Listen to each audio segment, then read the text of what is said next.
تا دێن نرخی کەلوپەل و شتومەک لە بازاڕەکانی کوردستان بەهۆی بەرزبوونەوەی نرخی دۆلار ڕوو لە بەرزبوونەوە دەکات و تا ئێستا حکوومەتی هەرێم هیچ پلانێکی ئاشکرا نەکردووە بۆ ڕوبەڕووبنەی گرانی لە بازاردا.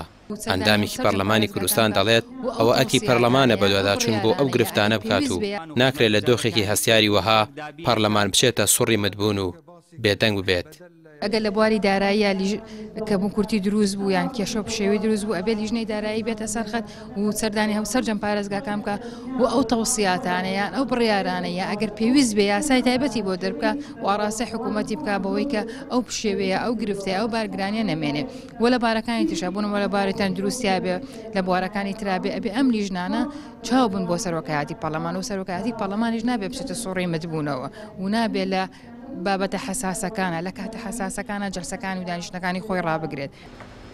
ئابووریناسان هۆشداری دەدەن لە گرانبوونی شتومەک و کاڵا و دەڵێن پێویستە حکوومەت بێتە دەنگ و لەوە زیاتر بارگرانی بۆ هاوڵاتیان دروست نەکرێت. ئەو کاڵانەی نرخەکانیان بە دۆلارە لەوە زیاتر بەرز نەکرێنەوە و چاودێری وردی بازار و نرخ بکرێت. ئەوەی لەسەر حکوومەتە سەرەتا پێویستە ڕێگانەدا بە هیچ جۆرێک ئەو کاڵایانەی کە نرخی فرۆشتنیان بە دۆلارە نرخەکانیان گۆڕانکاریتیا بکرێت.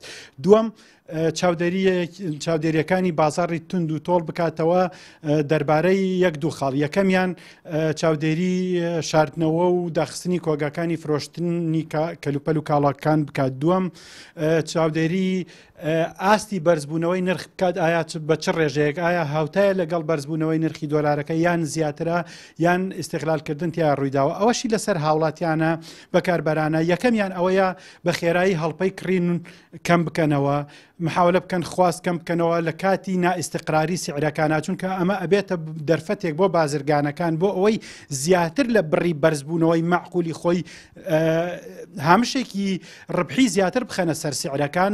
ئەبێ بەکاربەران وشیار بن نەچنە ژێرباری ئەو کاڵایانەی کە ڕاستەوخۆ هاوردەنین بۆ نمونە کاڵاکانی ناوخۆ خزمەتگوزاریەکانی ناوخۆ نەچنە ژێرباری گرانبوونی ئەو نرخانە. سێمیش نەچنە ژێرباری هیچ زیادەیەک کە زیاتر بێت لەو ڕێژەیە لەژێر کاریگەری بەرزبوونەوەی نرخی دۆلاریان دابەزینی نرخی دیناردایە. بۆ نمونە کاریگەری نرخی نزمبوونەوەی نرخی دینار لە کاڵایەک پێویستە 500 دینار بێ پێویست ناکە بەکاربەر قبول بکە 1000 دینار بدا. بەشێک لە ئابووریناسان و ئەندامانی پەرلەمان کاتێک هۆشداریاندا لە پتەوکردنی ژێرخانی ئابووری و بنیاننانی ئابووریەکی بەهێز بۆ هەرێمی کوردستان بە خۆفرۆش ناوبران. بەڵام ئەمان وەکو خۆیان دەڵێن بۆ ئەمڕۆیان بوو لە ئەگەری هەر کارە ساتێک میلەت تووشی برسێتی و هەژاری نەبێتەوە. بەڵام کار بەدەستانی هەرێم درێژەیاندا بە سیاسەتی هەڵەی خۆیان و ئێستاش بێدەنگیان لە دۆخەکە کردووە. ڕامیار عوسمان، کەناڵی پێام، سلێمانی.